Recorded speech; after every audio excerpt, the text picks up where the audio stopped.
church. I grew up in the same church. I started in the same church with Talahuta. Now it seems like I'm going to end my days in the same church as Pastor Talahuta. If you guys only knew the story of where this man came from, he's come a long way, and I feel blessed to be serving on the same team as him. Last but not least, like we all know what's going on in the world.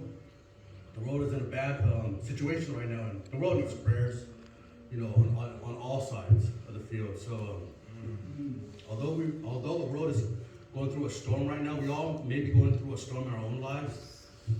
We just keep your eyes on Jesus. Stay focused, because once you lose focus off of Jesus, the storm will take you.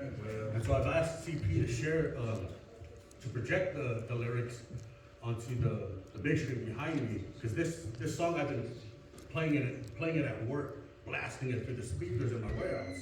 This song has touched me. I'd like to thank Sam and Lionel for sharing this song.